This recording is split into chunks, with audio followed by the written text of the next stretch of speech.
Hey YouTube, and welcome back to another episode of the Sneaky V YouTube channel.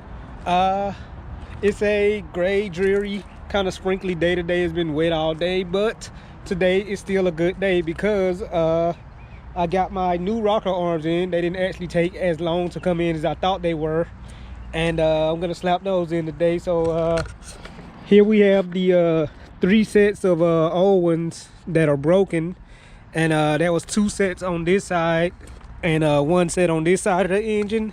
And this side I already knew was there, but the aluminum rod fit together in such a way that allowed all 3 bolts to engage the whole thing, so I wasn't really worried about it. But since I was already buying 2, I went ahead and bought a 3rd one, and I have those down here on the ground soaking in some oil, because that's what you do when you get some new rocker arms of this type. You have to let them soak in the oil for a little while, and so that the oil can get down into the bearings and you know, lubricate those. But that's enough talking for me right now. I'm gonna go ahead and slap these in, and due to the time that it took to actually soak those in oil, I don't know if I'm gonna actually be able to drive it today, but I'm gonna try to get to it tomorrow. But anyways, let me get to work putting these in, and I'm gonna shift you guys' position to up here on my chest. I got my little holder here on my chest with a GoPro, and hopefully you guys can see what I'm doing here.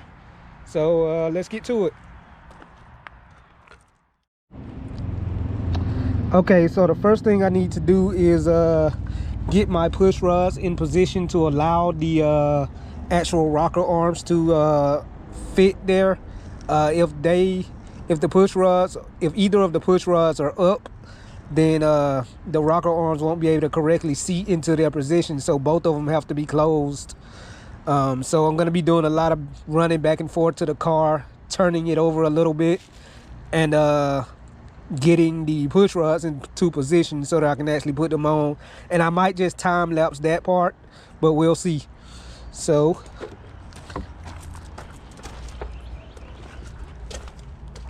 and I need numbers 1 and 2.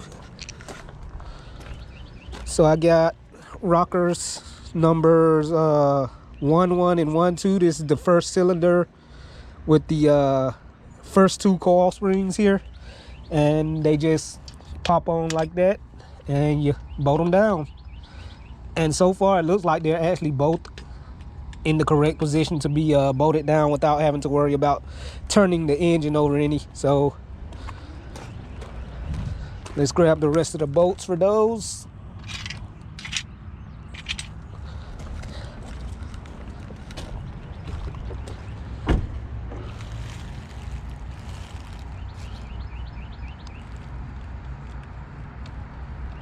And slide those into place. Let me make sure I got 2 short bolts and 1 long bolt, because that's just how it goes. You got 2 shorter bolts on the end and 1 long bolt in the middle there.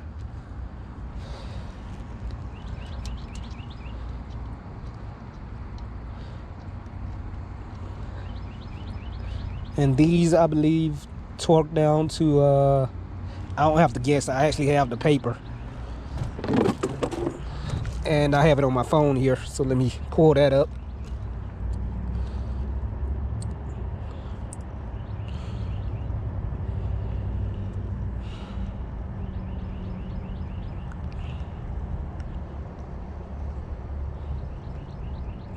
(26 to 28 foot-pounds). So get my ratchet here.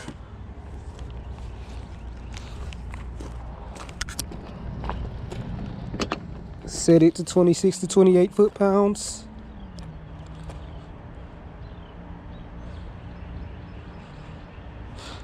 It's already set. 28 foot-pounds, and crank away.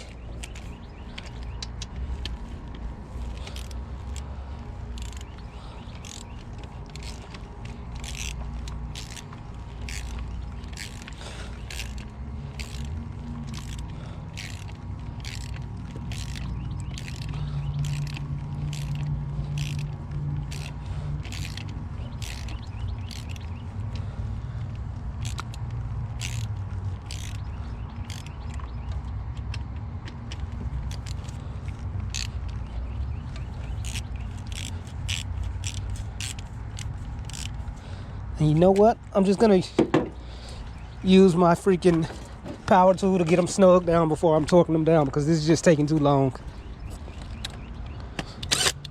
But normally you don't really want to use any kind of impact wrench on this type of thing because it could over torque it, but I don't think I'm gonna hit 26 to 28 foot-pounds just snugging it down.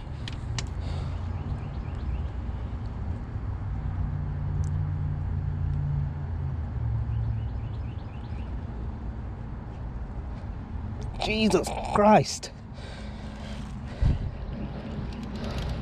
I'm gonna have to come back to that one. I'm starting to wonder if it's actually 26 to 28 foot-pounds.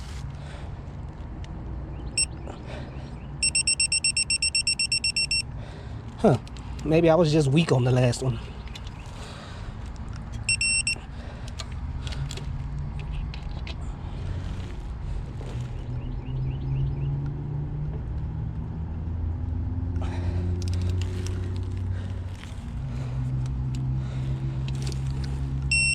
There we go.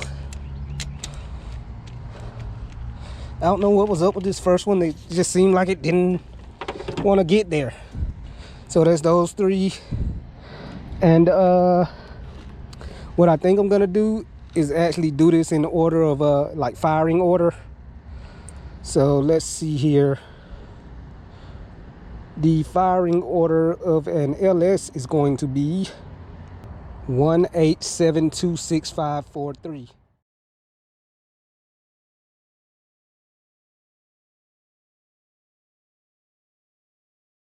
So we're back, same day.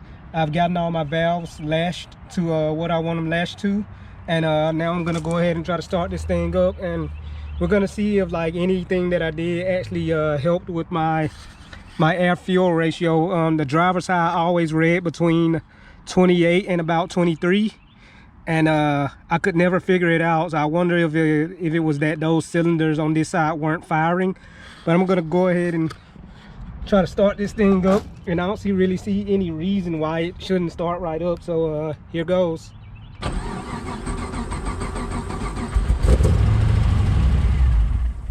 And it starts, it just doesn't run. Like, I guess it's got to warm up a little. And it looks like the AFRs are actually correct now, so that's a good thing. Let's get in here so I can modulate the gas pedal a little bit. And let's see here.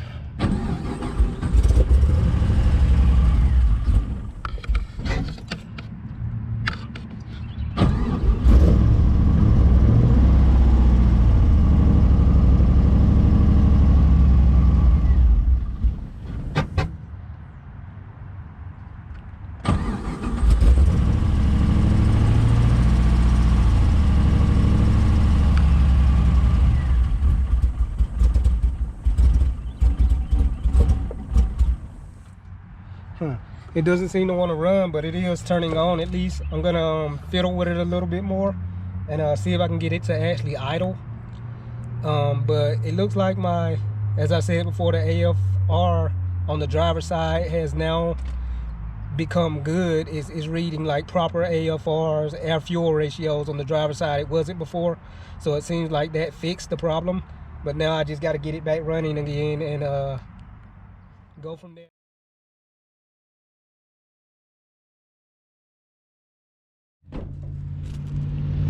All right, guys, we're back here for another day, and as you guys can see, I've gotten this thing all put back together.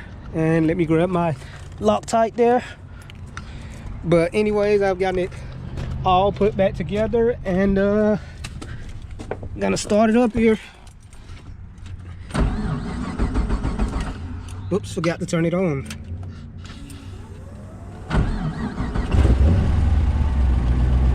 And it starts right on up, and it sounds a lot healthier than it did before. Let me turn it back off here. I was saying it sounds a lot healthier than it did before, which makes me think that those rocker arms were already loose for a good while, and they just like They finally let all the way loose and started making noise when I heard them, like the other week, like last week. But I guess this thing's gonna be back running now. I did go through and bleed the brakes again, and it's still stopping kind of slow. But the only thing that I can figure that really could be causing that right now is the fact that the brakes don't have any heat in them, and the rotors have rust on them. So finally, I'm gonna go ahead and take this thing around the block with you guys and see what it do. This is about the only thing that I have left to do, and it's finally time to do it. I can't keep putting it off. It's kind of I'm kind of scared too, honestly, because I don't want it to break down or anything like that. But eventually it's gonna have to be driven to test, and it's better, no better time than the present. So I'm gonna get you guys put up on the windshield and get my phone camera so that it's facing me, so it can capture any talking I do if I happen to do any talking. And we're gonna take this thing for a swing around the block. Okay guys, here goes something. If you remember, before the brakes didn't work really that well at all, but now I've got them working pretty well. I'm on a hill now, and got my foot on the clutch, and it's not rolling backwards. If I let my foot off the brake, it starts rolling backwards, but I can stop it. So here goes.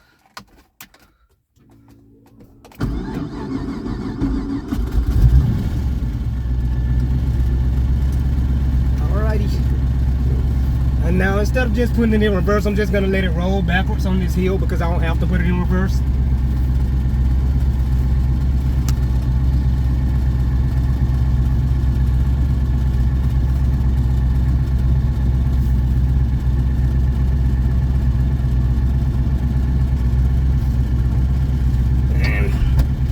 First,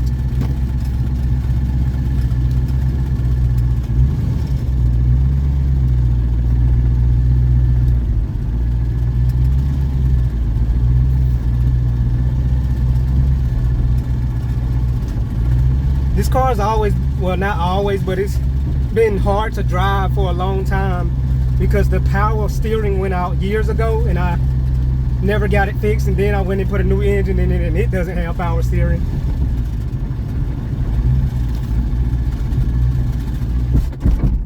Whoops, stalled it.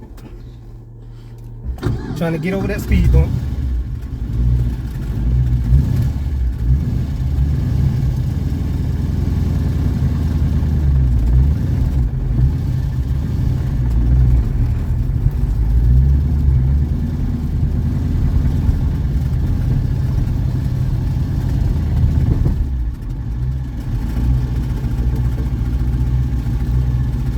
Let these cars pass.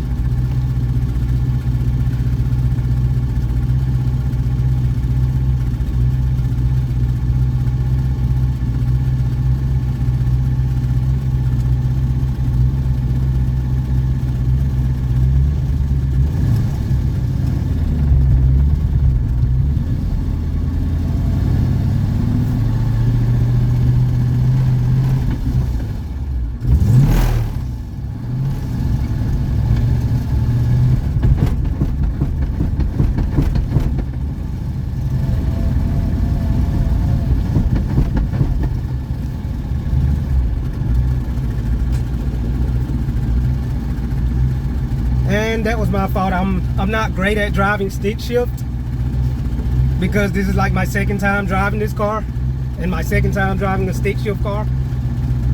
So yeah.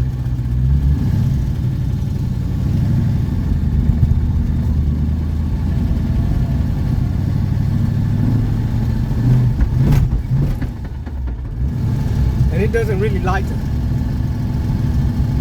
be let off.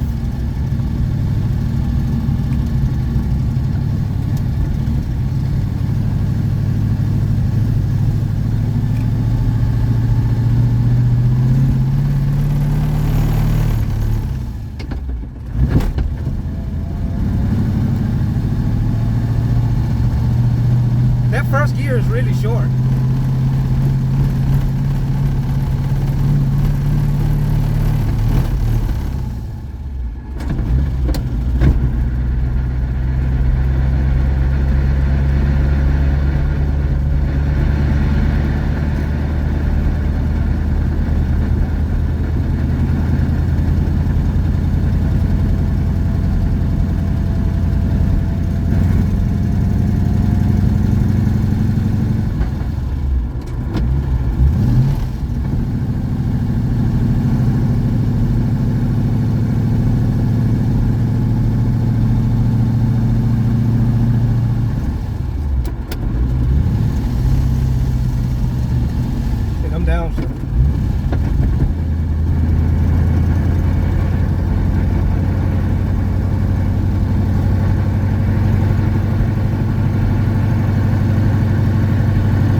go.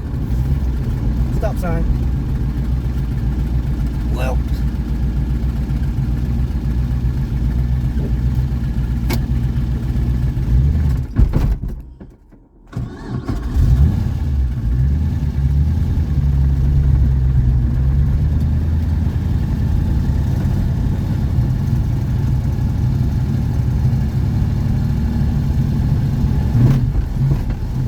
Jesus Christ, it bucks like heck in first gear.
This is gonna be Green Acre. Heck am I doing over here? I went too far.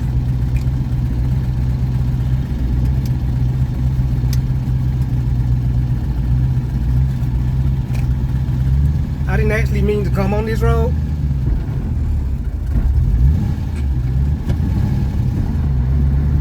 But here I am. I know where I am. I missed my turn. So I went further out than I meant to, but it's all good.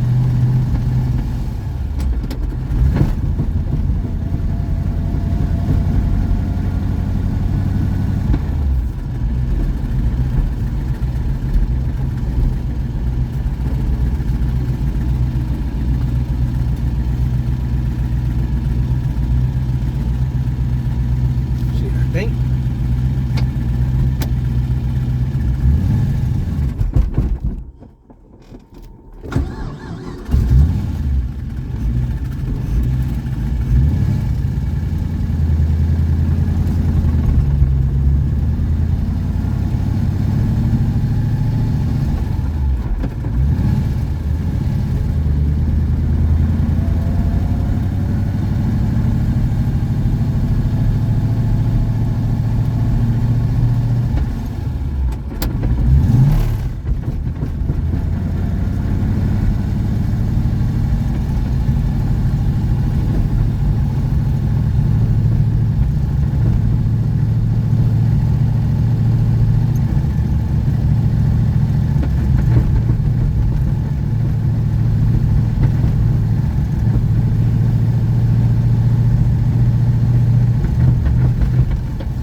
Hello, where the heck am I?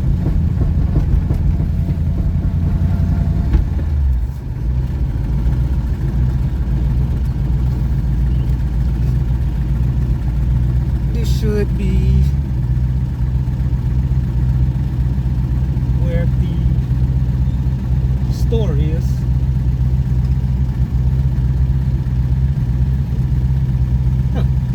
I took several wrong turns. I'm gonna have to get back with you guys because I gotta figure out where I am, so I gotta turn my GPS on. So I'll get back to you guys when I get parked again.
Okay guys, I figured out where I am. This thing is smoking like crazy. I'm gonna have to check that out. I was supposed to be data logging, but I forgot.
So I'm gonna shut it down here for a bit because I don't know if it's overheating or not. I forgot to start the data log,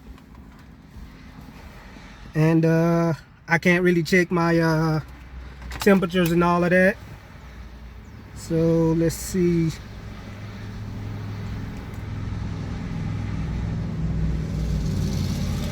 It doesn't seem to be overheating.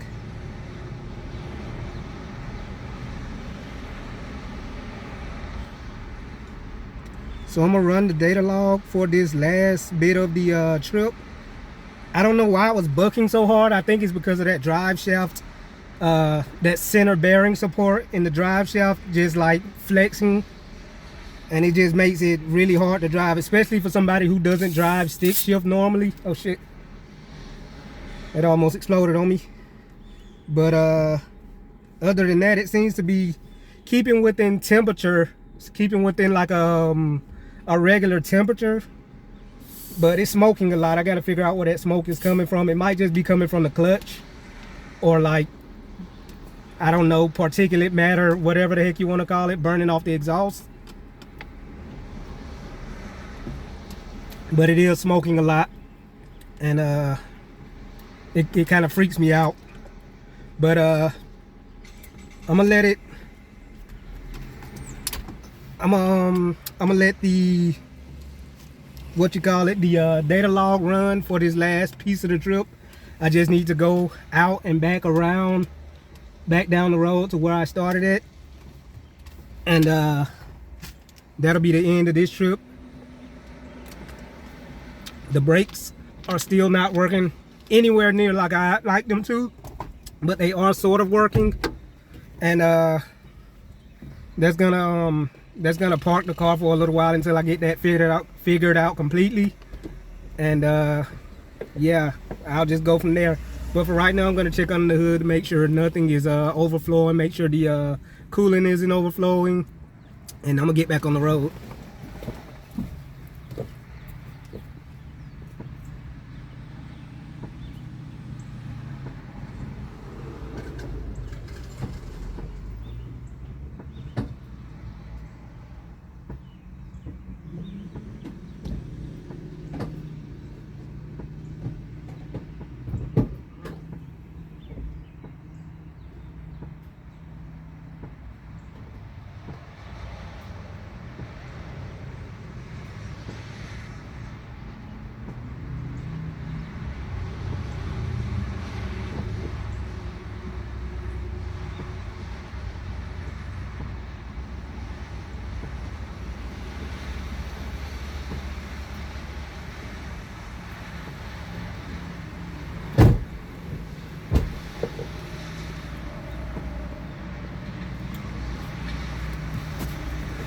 So as far as the smoke goes, it seems like from my valve cover, there's some oil, a little bit of oil coming out of my valve cover, so that may be burning off on the exhaust and causing it to smoke.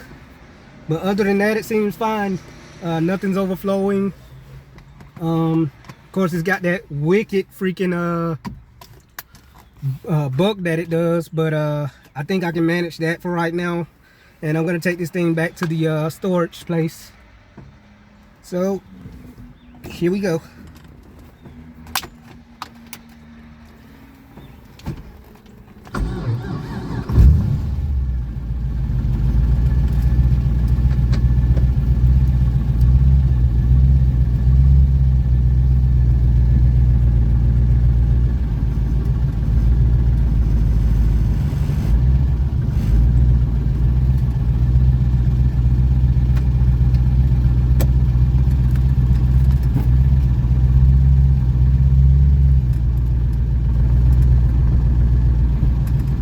Understand why they have 2 stop signs right here.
still don't think I started the data log. Oh well, I'll get some other time to do this.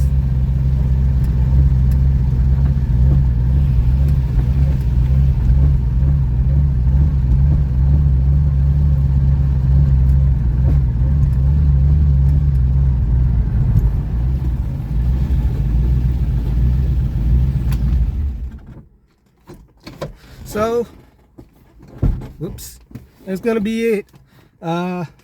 Apparently, it never overheated. It's smoking a lot. It's still smoking, and I'm guessing that's a combination of the clutch getting hot, it being basically a brand new clutch, and that oil coming out of my my valve cover, and I can fix that. That's an easy fix. But other than that, and that wicked freaking buck that it does when you're at low speed and you put it in first, second, or even third gear and actually give it some gas. Other than that, it drives okay. I'm not gonna say it drives good. There's a lot of vibration I've noticed, but there's nothing I can really do about that right now. But other than that, I drove it. I took it around the block, and I made it back. So I guess that's gonna be it for this video, and I'll catch you guys on the next one.